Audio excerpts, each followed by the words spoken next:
대접을 해 소돔에 해가 권세를 받아 불로 사람들을 태우니 사람들이 크게 태움에 태워진지라. 이 재앙들을 행하는 권세를 가지신 하나님의 이름을 비방하며 또 회개하지 아니하고 주께 영광을 돌리지 아니하더라. 또 다섯째 천사가 그 대접을 짐승의 왕자에 쏟으니 그 나라가 곧 어두워지며 사람들이 아파서 자기 혀를 깨물고 아픈 것과 종기로 말미암아 하늘의 하나님을 비방하고 그들의 행위를 회개하지 아니하더라. 아멘. 벌써 또 수요일이 됐습니다. 월요일이 되면은 되게 좀 마음이 차분해요. 편안하고. 그래서 너무 느긋하게 하다가 시간을 좀 놓칠 때가 있어요. 화요일이 되면 좀 다르죠, 이제. 그렇고 수요일이 되면 아침에 이제 운동이 있으니까 오전이 관리하기 되게 힘들어요. 네, 한 5주 동안 지금 안 했어요. 너무 좋아요. 그래서 요즘은 어지간하면은 뭐 안 되는 걸로 그냥 만들어 버려요. 어지간하면 안 되는 걸로.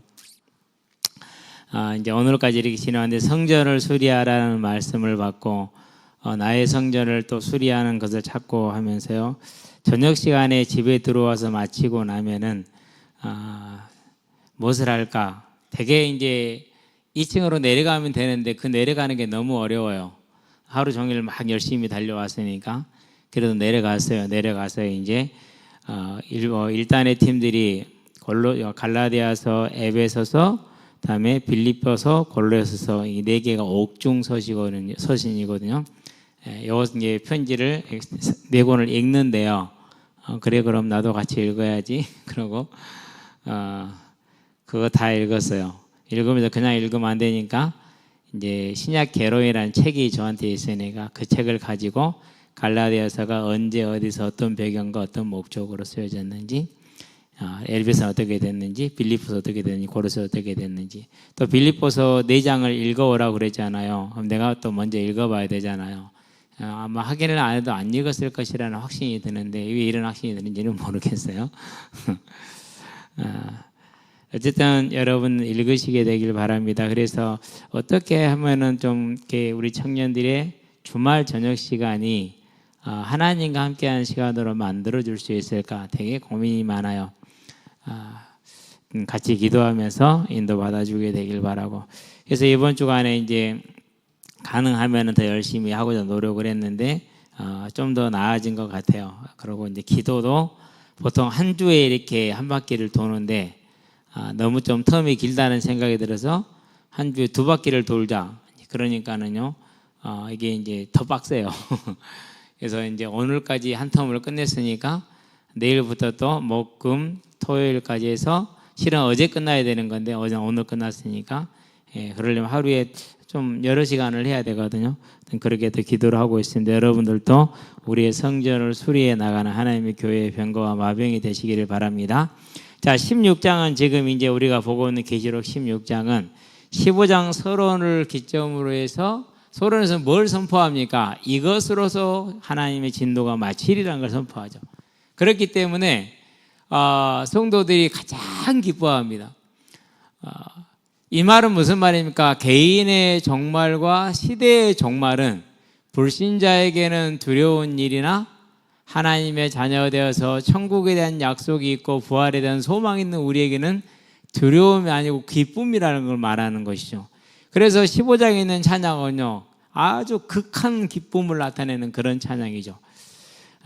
주 하나님 곧 전능하신 이여 이렇게 찬양을 하면서요 그렇게 행하심이 합당합니다라고 찬양을 하죠.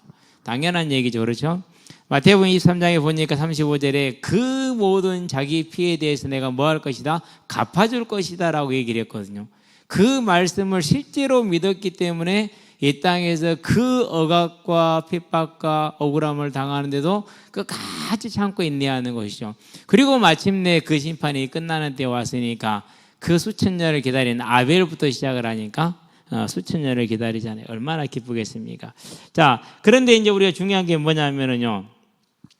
하나님께서 성령을 약속한 우리 요엘서 2장이라고 그러죠. 그렇죠? 예. 자, 2장 28절에서 32절까지입니다. 그러는데 성령을 약속했는데 동시에 뭐가 함께 나옵니까? 더하기? 자세하게 읽어보신 분들은 기억이 나죠? 뭐가 나와요? 이게 나와요. 심판이 나와요. 성령과 심판. 가볼까요? 요엘서 2장으로. 자, 항상 자기 성경처럼 뭐 하자? 들고 다니시게 되길 바랍니다. 예. 자, 요엘서에 보니까 2장 28절, 29절은 성령에 대한 얘기를 하죠. 그 후에 내가 내 영을 만민에게 부어주리니 너희 자녀들이 장래일을 말할 것이며 너희 늙은이는 꿈을 꾸며 너희 젊은이는 이상을 볼 것이며 그때 내가 또 내 영을 남종과 여종에게 부어줄 것이며 그러고 나서 30절부터는 이제 그 말세에 행하실 심판을 말씀하시죠.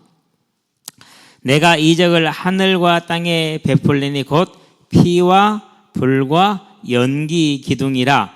여호와의 크고 두려운 날이 이르기 전에 해가 어두워지고 달이 핏빛같이 변하더니와 누구든지 여호와의 이름을 부르는 자는 구원을 얻으리니 이는 나 여호와의 말대로 시온산과 예루살렘에서 피할 자가 있을 것이며 남은 자 중에 나 여호와의 부름을 받을 자가 있을 것임이니라. 그러니까 이미 구약에서 성령과 심판이 함께 얘기해 주죠. 그런데 이 얘기는 특별히 이제 유다가 말기로 가는 때 선지자들에게는 대부분 공통적으로 나타나요. 예. 그러면서 한 가지가 더 말해집니다. 뭐가 됩니까? 이제 메시아가 이때부터 본격적으로 이제 선포가 됩니다. 그래서 신약에서 사도행전에서 그가 곧 그리스도이다라고 말하는 모든 장면들은 뭐냐? 그가 그 그리스도이다. 왜요? 여기에서 이렇게 예언됐던 그 그리스도라는 그 뜻입니다. 그러니까 예. 그리스도는 일반적으로 사람에게도 많이 붙여준다고 얘기를 했잖아요. 그런 그리스도 말고 선지자들이 예언했던 그 그리스도. 그래서 이 세 가지가 거의 모든 선지자의 특징입니다. 예. 선지자의 특징이죠. 다니엘서 2장에 보면은 느부갓네살 왕이 뭘 보죠? 꿈을 꿨어요. 근데 뭔 꿈을 꿨는데 잊어버렸어. 그래서 이제 모든 술객과 박사들을 다 부릅니다. 내가 꿈을 꿨는데 그것을 해석을 해라 그래요. 여러분 한번 생각해 보세요. 내가 어제 꿈을 꿨거든. 근데 기억이 안 나. 얘기 좀 해줘봐. 그러면은 그거같이 막막한 게 어디 있냐고요. 그러니까 이제 술객과 박사들이 그럼 얘기를 해주시면 해몽을 하겠습니다. 그렇게 얘기를 합니다. 그러니까 본인이 기억이 안 나니까 말을 못 하잖아요. 너희들이 얕은 수를 쏘는구나. 다 죽여라.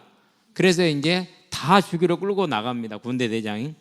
그럴 때 다니엘이 찾아갑니다. 죽이지 말고 나를 왕에게 인도를 해라. 왕한테 갑니다. 왕이시여, 제가 왕이 꾼 꿈을 해석하겠습니다. 약간의 말미만 주십시오. 이렇게 얘기를 해요. 왕이 허락을 했어요. 그리고 사드락과 메삭과 아벳느고 세 사람과 함께 네 사람이 기도를 들어갑니다. 얼마나 간절하겠어요. 사드락과 메삭과 아벳느고도 그 사형에 포함된 같이 끌려가고 있었거든요. 기도했는데 그날 밤에 하나님이 보여주시죠. 뭘 보여주십니까? 머리는 금이고 가슴하고 양팔은 은이고 그런 다음에 배하고 넓적다리는 노시고 그런 다음에 종아리는 새고 발은 흙하고 새가 합쳐진 거죠. 그런 신상이 딱 보여요. 왕이 본 게 이 신상을 보았구나. 그러고 이제 왕에게 가서 왕이 본 것은 이런 신상입니다. 머리에 금은 느부갓네살 왕 당신이고 하늘의 하나님께서 이제 하늘의 하나님이라고 표현한 이유가 있어요. 하늘의 하나님께서 당신에게 이 모든 것을 허락하여 주셨습니다. 왕 다음에 일어날 자는 은입니다. 그 다음에 일어날 자는 노십니다. 그 다음에 일어날 자는 종아리에 있는 그 새입니다. 그리고 그 다음에 일어날 자가 새와 노시 일어날 겁니다. 여러 민족이 섞여 있을 것인데 그 여러 민족이 하나가 안 될 것이고 그리고 분리될 겁니다. 미국을 말하는 것 아닌가라는 생각이 들어요. 그러면 이제 끝이라는 소리거든요, 지금. 끝이라는 소리인데 그 말을 듣고 느부갓네살 왕이 다니엘 앞에 무릎을 꿇지요. 자, 그러면 여기서도 봐요. 뭐까지 다 이미 지금 작정이 다 돼 있어요. 거기까지 새와 흙이 합쳐진 그 발까지 나왔잖아요. 이미 말세까지 작정이 다 돼 있는 겁니다. 그렇기 때문에 30절에서 32절에 그 심판, 피와 불과 연기 기둥이라 불기둥, 피와 연기와 불기둥이라고 그랬잖아요. 전부 다 뭐에 해당되죠? 그러니까 전쟁. 이번에도 어제인가요? 그제인가요? 러시아가 우크라이나에 탄도미사일을 쏘았어요. 탄도미사일은 이제 대기권 밖으로 나갔다 들어오는 거잖아요. 이게 우크라이나 방공망은 그걸 탐지를 못해요. 그래가지고 320명이 죽거나 다쳤어요. 여러분, 말이 320명이지. 어마어마하다, 그렇죠? 그런데 이런 일이 앞으로 이제 더 많이 일어날 것이고, 그게 뭐요? 피와 그다음에 연기와 불기둥이라는 겁니다. 말세에 일어날 일입니다. 이제. 그런데 뭐다 하겠어요? 이미 성령은 오셨잖아요. 그러면 지금 심판은 진행 중이라는 얘기가 되잖아요. 그렇죠? 저와 여러분들은 꼭 기억하게 되길 바랍니다. 자, 그럼 마태복음으로 가겠습니다. 마태복음 24장에 보니까 21절이죠. 22절까지 볼까요? 두 절을 한번 보도록 합시다. 자, 마태복음 24장 말세에 대한 이야기를 가장 자세하게 하고 있는 그런 장이죠. 24장에 볼게요. 21절,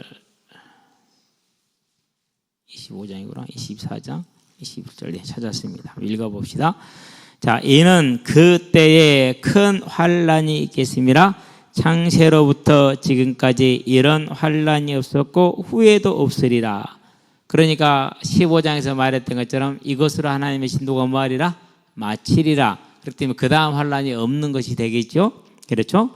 그래서 후에도 없으리라. 이 날들을 감하지 아니하면 모든 육체가 구원을 얻지 못할 것이라. 그러나 택하신 자들을 위하여 그 날들을 감하시리라 그랬어요. 그러니까 이미 하나님께서는 예전부터 지금까지 뭘 말씀하고 계세요?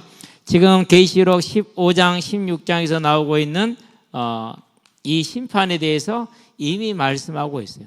그 심판이 어떻게 이루어지는가를 16장에서는 자세하게 지금 설명을 하고 있죠. 첫 번째가 뭐였습니까? 하나님이 땅에다가 대접을 쏟았어요. 예. 땅이 오염되는 거겠죠. 땅이 파괴되는 거겠죠. 예. 오늘날 뭐 땅이 이제 파괴되고 오염되는 것은 우리가 일반적으로 보고 있고 그렇잖아요. 우리 광양도 이 적은 도시도 싱크홀이 생기잖아요. 그렇죠. 예. 그런 다음에 뭐였습니까? 그 다음에 우리 의지한 게 바다거든요. 여기서 얻는 자원들, 매일매일 식탁에 올라오는 것에 많은 부분이 바다에서 나온 것들이죠. 그렇죠? 예. 또 중요한 광물들이 바다에서 나오죠. 지금의 모든 물류의 거의 80~90%가 어디로 움직이는 거죠? 바다로 움직이고 있는 거잖아요. 그만큼 바다는요, 인간 오늘날 문명을 유지하는 데 핵심적인 역할을 하고 있어요. 땅보다 더 크다고 볼 수 있죠. 실은 그렇지는 않겠지, 비슷하지만. 그런데 이 바다가 죽었어요. 다른 말로 표현하면 거기 있는 물고기만 죽은 게 아닙니다. 바다만 오염됐다는 그런 뜻이 아닙니다. 바다를 통해서 이루어지는 세계의 경제 시스템이 망가진 겁니다. 그게 이제 계시록 18장에 가면 나와요. 어떻게 망가지고 18장 19장 어떻게 망가져서 어떤 사람들이 어떻게 우는지가 나와요.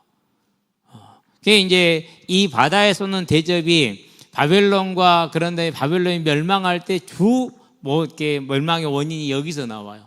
모든 해운업이 다 망해요.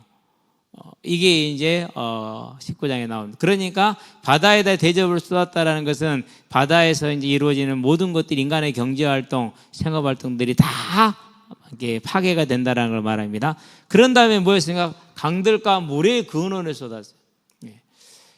그러니까 많은 사람들이 어떻게 됩니까? 이제 죽음을 당하게 되죠. 오늘날 물의 오염으로 인해서 물 부족으로 인해서 어려움을 겪는 것은 모두가 다 아는 사실이고 우리도 안전하지 않죠.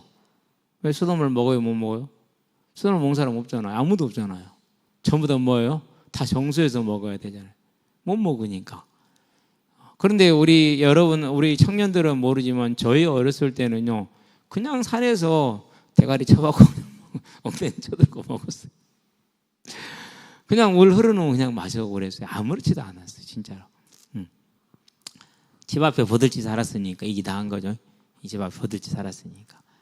네. 그러고 이제 우리가 보는 이 네 번째 심판이 이루어지기 시작을 하는데 8절입니다. 볼까요? 넷째 천사가 그 대접을 어디에 쏟았냐? 해에 쏟았어요. 해가 권세를 받아서 불로 사람들을 태운다 그랬어요. 해가 권세할 때도 불로 사람들을 태운다. 계시록 7장에서는 16절입니까? 7장 16절에서는 해가 어두워졌어요. 빛을 잃었어요. 4분의 1이죠. 25% 정도. 근데 해가 빛을 잃으나 해가 불을 내뿜나 결과는 어떻게 되죠? 양태는 다르지만 결과는 같아요. 앞에 지금 제가 조그만 텃밭에 농사를 짓잖아요. 올해는 고추가 너무 마음에 들어요. 딱 먹기가 좋아요. 매콤하니 매운맛이 맛있는 매운맛이에요. 근데 우리 고추는 약을 안 치니까 달려가지고 빨개지려면 병들어서 떨어져요. 어쩌다 하나씩 빨갛게 생기는데, 근데 저한테 2만 원짜리 약을 주더라고요. 물론 제가 2만 원을 냈겠죠. 가져는 왔는데 안 쳤어요. 지금까지 그냥 안 치고 놔둬요. 올해는 그 깍지벌레도 안 생겨서. 근데 햇빛을 못 봐도 죽고 햇빛이 나와도 죽고. 그게 지금 며칠 딱 비가 안 오잖아요. 그러면 전부 다 시들 이러고 있어요. 비실비실 그래요. 해가 불은 주로 뭐에 쓰입니까? 마태복음에 보니까 뭐라고 그랬습니까? 25장에서 41절 영원한 무슨 불이라고 그랬어요? 지옥 불이라고 그랬죠. 불은 심판의 의미를 가지고 있어요. 고린도전서에 볼까요? 3장이죠. 13절이죠. 뭘 말합니까?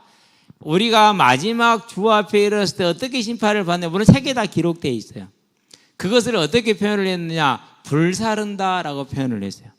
불을 사르는데 없어지면은 그 사람은 왼쪽으로, 남아있으면은 오른쪽으로.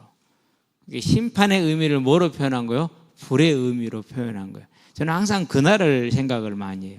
그날 내가 그 자리에 섰을 때를 생각을 하며 살아야 돼요. 그렇지 않으면은 금세 교만해지고 느슨해지고 그렇거든요.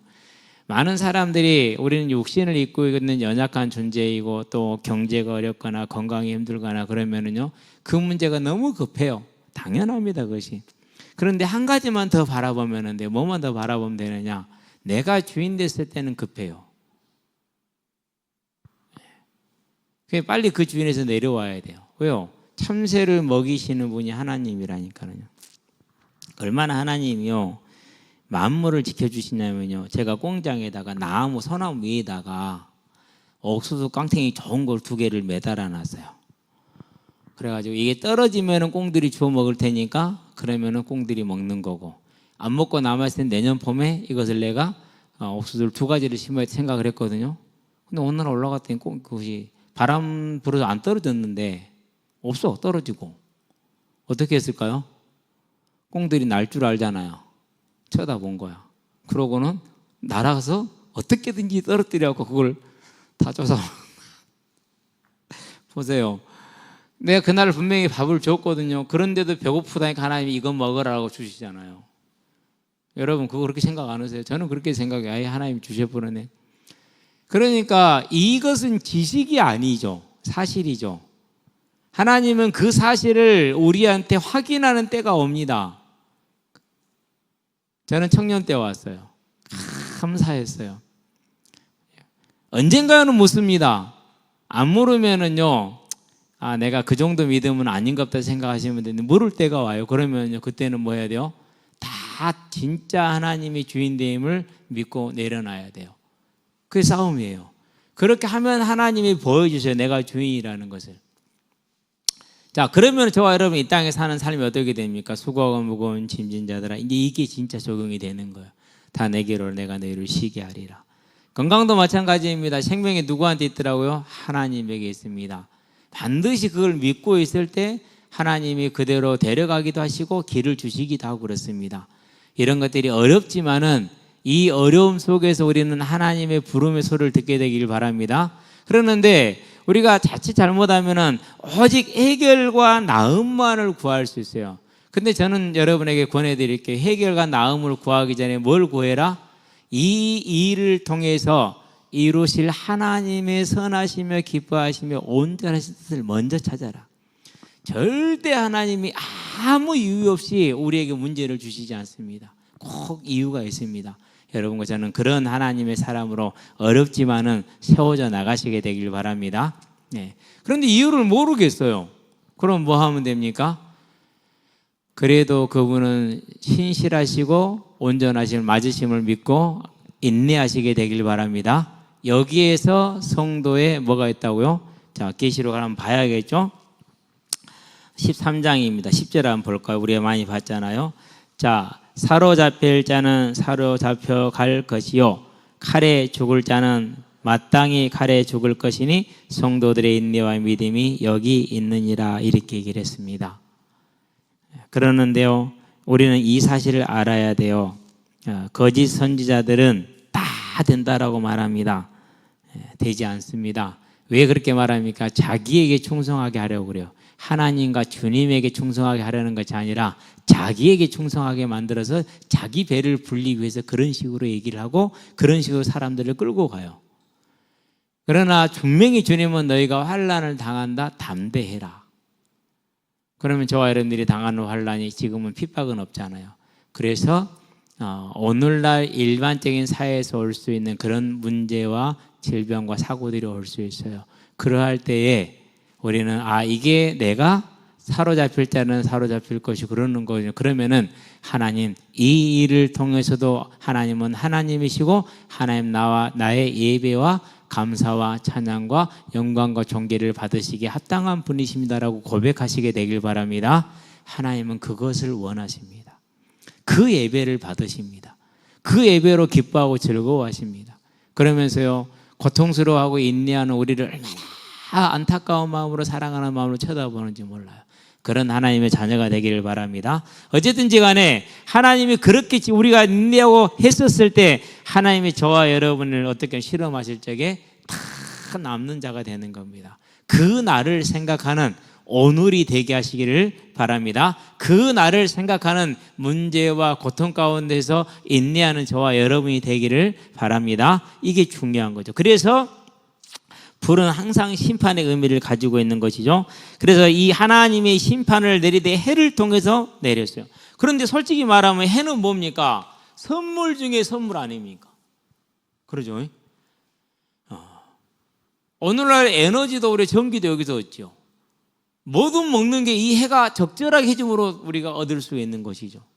그리고요, 자연을 가장 정화하는 게 뭡니까? 그게 해예요. 저는요, 이렇게 위에 이제 이 산이 매립지잖아요. 쓰레기가 엄청 많아요. 땅 속에. 땅에 묻혀 있는 것은요, 생생해요. 아이고, 이거 몇십 년 전에 커피 봉지 그대로 있어요. 근데 땅 밖에 딱 드러내 놓잖아요. 1년 넘으면 사라지고 없어요. 해가 하는 정화작용은요, 상상을 초월해요. 우리가 삭는다고 그러잖아요. 진짜 그렇다니까. 모든 생명의 가장 핵심이 되는 건데, 근데 이 하나님의 선물이 뭐가 됐습니까? 이제 죄인들에게는 그게 뭐 심판이 도구가 됐어요. 하나님의 매가 되어버려요. 그래서요, 하나님을 아는 자에게는 모든 게 합력하여 선을 이루지만 하나님을 경외하는 우리에게는 모든 게 합력해 선을 이루게 될 겁니다. 그러나 하나님을 경외할 줄 모르는 이들에게는 최고의 선물이 최고의 심판의 도구가 됐어요. 그만큼 성도와 불신자의 차이는 크다라는 걸 아시고, 오늘 나의 삶에 어려움과 곤란함이 있다면은 그것은 하나님이 그 중에서 영광을 받으시기 위해서 내게 주신 하나님의 일이라는 걸 기억하고 우리는 참음으로 인내함으로 그분께 감사하시게 되길 바랍니다. 사람들을 태웠습니다. 자, 그렇게 되니까 어떻게 됩니까? 이제 볼까요? 9절을 가보겠습니다. 사람들이 크게 태워졌어요. 크게 태워졌다는 말은 무슨 말입니까? 상할 만큼 온전히 다 상했다라는 거예요. 하나님의 심판이 뭐였다는 겁니까? 크게 태워졌다는 것은 하나님의 그 죄의 대가대로 공정하게 지불이 되는 겁니다. 그게 어떤 모습일지는 모르겠어요. 우상을 숭배하고 하나님을 대적하는 자들에게는 기근으로, 가뭄으로, 안 그러면 땅의 사막화로 이렇게 크게 태워질 수 있겠죠. 여러 가지 모양일 겁니다. 어쨌든 크게 태워졌는데 그 죄에 합당한 만큼 태워진 겁니다. 그러면 이제 사망에 이르는 죄이기 때문에 그 사망에 이른 만큼 태워졌다라는 겁니다. 죽음에 이를 만큼. 그래서 이 재앙들을 행하는 권세를 가지신 하나님의 이름을 비방했다 이렇게 얘기했어요. 재앙들을 행하는 권세를 가졌다, 주재자라는 뜻입니다. 저와 여러분들은요, 어떤 일이 있든지 간에 뭐 해야 됩니까? 하나님이 돼야 돼요. 이 싸움 해야 됩니다. 무슨 말인지 알았죠? 언제나 그래야 돼요. 오늘도요, 새벽에 기도하고 또 낮에도 기도하고 나가면서 기도해서 하나님이 구원 주실 자를 보내시기를 원합니다. 요즘 많이 안 오고 현장에 사람들이 너무 덥기도 하지만은, 근데 갔는데 분명히 나순이고 누군지는 모르겠어. 그래서 일단 나를 보고 오길래 오랜만이다. 몰라도 먼저 오랜만에 해야 돼요. 기억이 안 나도. 그때는 목사님 안녕하세요. 그러더라. 맞구나. 아는 사람이 분명히 맞다. 제가 오랜만에 했는데 언제 봤지? 기억이 안 나. 네, 저 다시 이사 온 지 한 달 됐어요. 그러더라고. 그럼 여기 있다 이사를 갔다 다시 온 거구나. 강주로 갔다가 다시 광양으로 왔는데 한 달 됐대요. 그런데 오늘은 축구하고 싶은 마음이 생겨서 축구하러 나왔대요. 저는 무슨 기도를 했어요? 그래서 얘가 그래요. 목사님 사람들이 많이 없네요. 근데 속으로 써요. 아니 너 하나면 충분해. 그래서 물어보는 거예요. 대현이 형은요? 일이 없으면 오고 일 있으면 못와. 낙중이 형은요? 낙중이 형은 지금 일하니까 주말에 나올 수 있어. 저 낙중이 형 보려고 교회 갈 거예요. 그래라. 하나님 섬기러 오는 게 아니라 낙중이 보러 온대. 그게 아니야. 이게 복음이에요. 이게 증인이에요. 그러니까. 조현우 번호가 있어요. 2022년에 4학년 때 만났어요. 저는 항상 기록할 때 년도와 날을 기억해 놓고 이름 옆에다가 학교 몇 년도 몇 월 며칠 이거 항상 넣어놓거든요. 그래서 오늘 또 하나님께서 뭐 했어요? 하나님이 또 그러셨어요. 주재자이신 하나님이죠. 그래서 우리에게는 하나님을 우리와 동역하는 우리의 아버지시고 우리의 주재자이고 우리 심판자이시지만은 세상에게는 뭐예요? 두려운 존재이고 그들에게는 하나님이 미운 존재가 되겠죠. 저와 여러분들은 하나님의 이름을 거룩히 여기게 됐으면 감사하시게 되길 바랍니다. 이보다 더 큰 복은 없어요. 지금 좀 어렵고 힘들어도요, 우리가 이 복을 받았음을 알고 우리가 어려워도 하나님 이름 비방하지 않잖아요. 아프고 고통스럽고 힘들어도 참고 인내하면서 하나님 도와주세요 그러잖아요. 얼마나 다릅니까? 너무너무 다르죠. 또 회개하지 아니하고 주께 영광을 돌리지 아니하더라 그랬어요. 절대 회개가 없습니다. 영광도 안 돌립니다. 참 어리석은 사람들이죠. 그렇죠? 이게 이제 네 번째 심판으로 해. 그래서 땅과 바다와 물과 해가 이제 우리를 둘러싸고 있는 모든 세상이 다 지금 심판을 통해서 사람들을 죽이고 있는 것입니다. 오늘날 우리가 눈으로 보는 바이죠. 그렇죠? 자, 다섯 번째 심판을 보도록 합시다. 또 다섯째 천사가 그 대접을 짐승의 왕자에 쏘더니 그 나라가 곧 어두워지며 사람들이 아파서 자기 혈계를 깨물고 그랬어요. 자, 어디에 쏟았습니까? 짐승의 왕자다 그랬어요. 자, 당시 로마 황제의 왕자를 지칭하는 겁니다. 그러는데 사탄의 보좌라고, 사탄의 보좌 이랬는가? 이렇게 나왔어요. 어디에 나오죠? 계시록 2장 13절에 나오죠. 계시록 2장 13절에 사단의 위라고 나왔어요. 사단은 보좌가 될 수 없지. 죄송합니다. 사단의 위.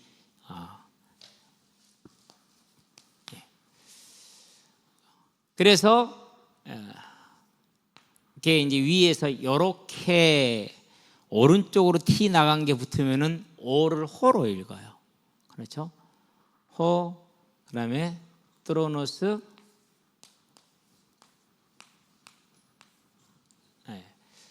투,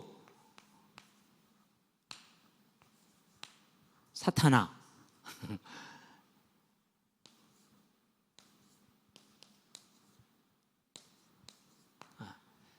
호, 트로노스, 투, 사타나. 이게 사단의 위예요.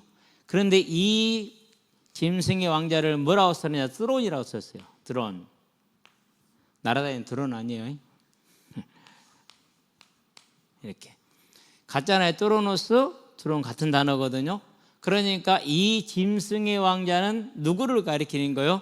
시대와 세대를 초월해서 하나님을 대적하는 모든 원수들의 자리를 말하는 거예요. 모든 원수들을 지칭하는 거예요. 그래서 대적자들입니다.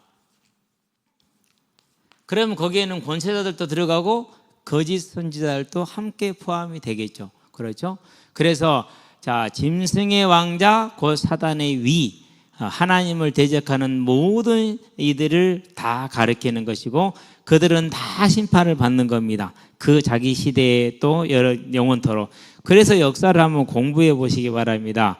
왕의 자리에 오른 사람 중에서 제대로 산 사람이 거의 없고 그 왕의 후손들 중에서 제대로 산 사람은 아예 없고, 그러잖아요. 이성계의 자녀들 제대로 됐어요? 안 됐잖아요. 세종대왕의 자녀들 어떻게 됐어요?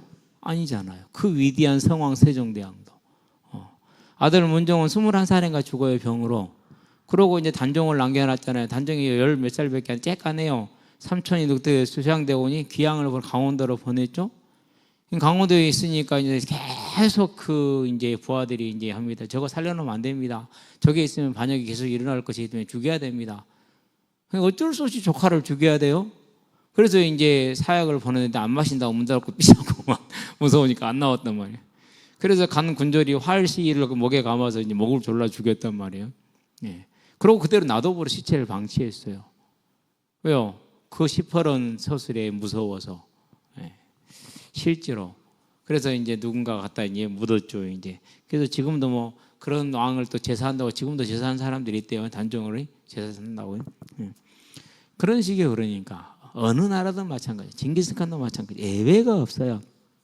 그게 권력의 속성이라는 것을 우리는 생각하면 안 돼요. 뭐예요? 짐승의 왕자, 짐승이 항상 하나님이 뭘 쏟으시는 거예요? 심판을 내리시는 거예요. 왜요? 다 하나님을 대적하는 일을 하기 때문에 더 그러는 사실이죠. 유일하게 지금 안 그런 것 같죠? 아니죠. 자, 김정일, 김일성, 김정일, 김정은으로 왔잖아요. 중간에 벌써 누가 죽어서 어떻게 됐어요? 공항에서 사람 많은데도 독살당해 죽잖아요. 그러면은 그 정도면은 다른 곳이 어떻게 됐어요? 공항에서 독살당해 죽을 정도면 그러면 개인의 삶은 어떻겠어요? 언제 어느 순간에 모르잖아요. 그러니까는요, 이 세상에서 여봐라 하는 듯 살고 싶다라는 생각 자체가 하나님을 대적하는 자들의 생각이라는 걸 아시고 내게 주어진 이것에 만족하며 사시게 되길 바랍니다. 그게 가장 지혜로운 겁니다. 그래서 오늘 주어진 삶에 감사하고 행복해하는 그런 저와 여러분이 되길 바랍니다. 자, 짐승의 왕자에 쏟았습니다. 그러니까 그것이 어두워졌다 그렇게 얘기를 했어요.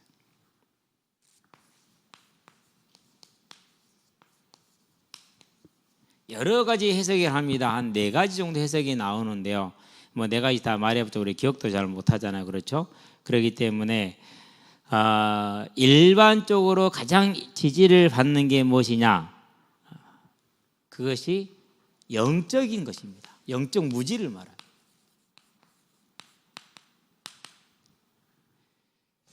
그래서 이것을 보고 듣는 너희는 복이 있다고 마태복음 13장 16절에 주님이 그렇게 말씀을 하셨죠. 그렇죠. 근데 보는데도 몰라요. 듣는데도 안 들려요. 그게 이 벌이에요. 그래서 하나님이 자, 에서는 미워하고 야곱은 사랑하셨다고 로마서 9장 13절에 말라기야 1장 2절에 얘기를 하고 있잖아요. 그렇죠. 그러면은 미워했다라는 말이 무슨 말이에요? 그냥 하나님을 모르는데 내버려 둔 거예요. 그 죄성을 따라 살게 그냥 버려두신 거죠. 그걸 이제는 뭐 하는 겁니까? 이제 그게 이거예요. 어두워지게 만드는. 그게 5번째 심판이에요. 그러니까 누가 그 무엇을 보여줘도 무엇을 보아도 몰라요. 가장 대표적인 게 뭡니까? 우리가 쓰고 있는 연도잖아요. 알아요? 몰라요? 다 쓰는데 몰라요. 이제 석 달 후에도 성탄절이 오겠죠? 모든 사람이 성탄절 기뻐합니다. 또 화이트 크리스마스 좋아합니다. 그러는데도 누구는 몰라요? 그분이 실제로 오셨다는 거 아무도 몰라. 이거예요. 어두워졌어요. 우리 그냥 이것을 사람들이 모른다고 생각하면 안 돼요.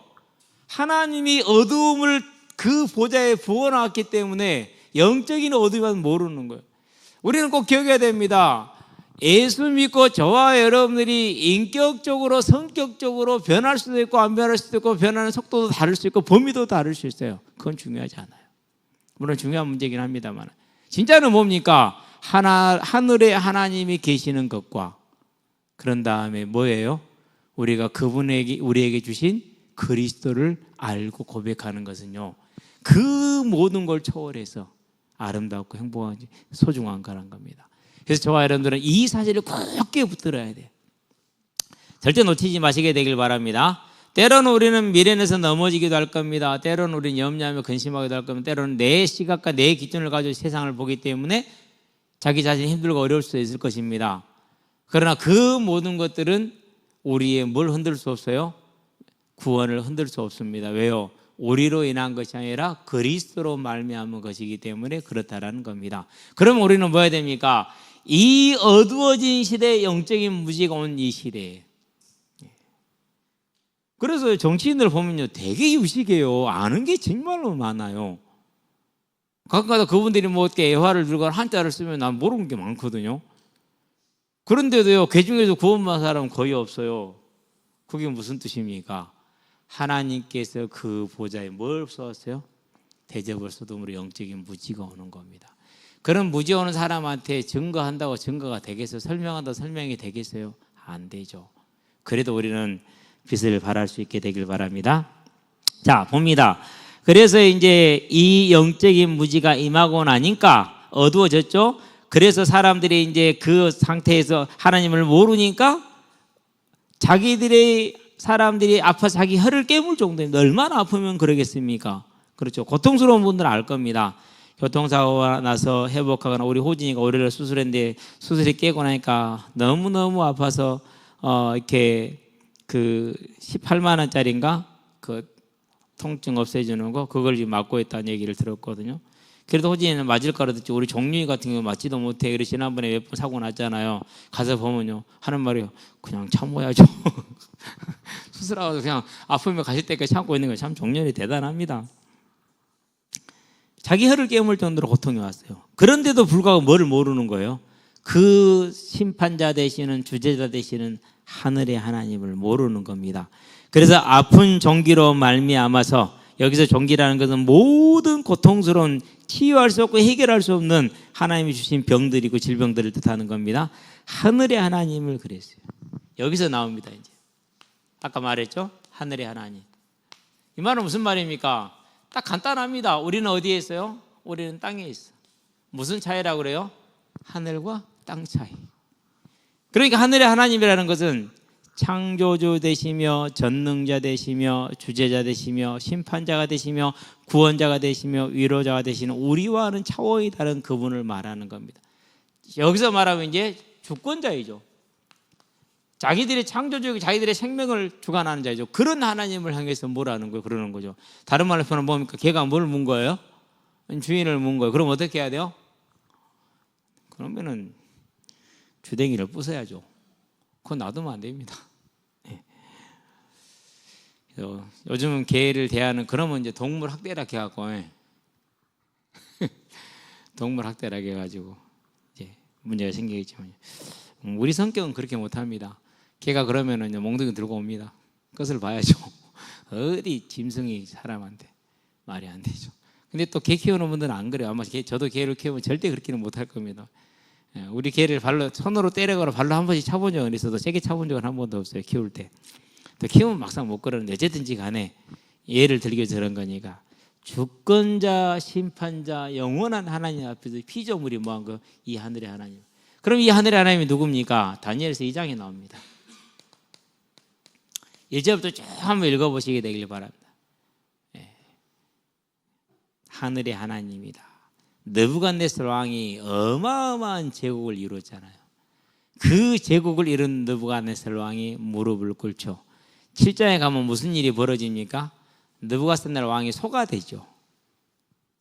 소가 돼가지고 7년을 밖에서 살아요. 막 들에서 소처럼 진짜로 풀을 뜯어먹고.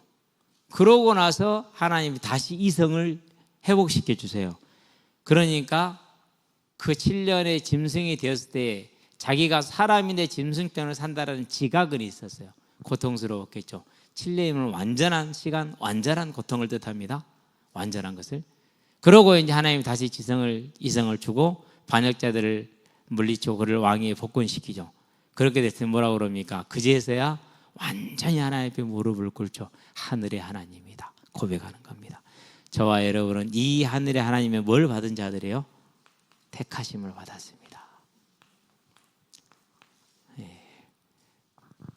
우리가 이 땅에서는 가진 것이 없을 수도 있고 있을 수도 있고, 재능이 좀 뛰어날 수도 있고 안 뛰어날 수도 있고, 성격이 좀 좋을 수도 있고 안 좋을 수도 있고, 인격이 좀 훌륭할 수도 있고 안 훌륭할 수도 있고, 외모가 평균적일 수도 있고 평균적이 아닐 수도 있고.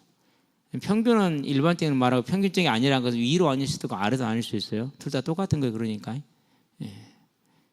그러지만 그 모든 것보다 중요한 게 뭡니까? 그분이 나를 뭐 했다는 거?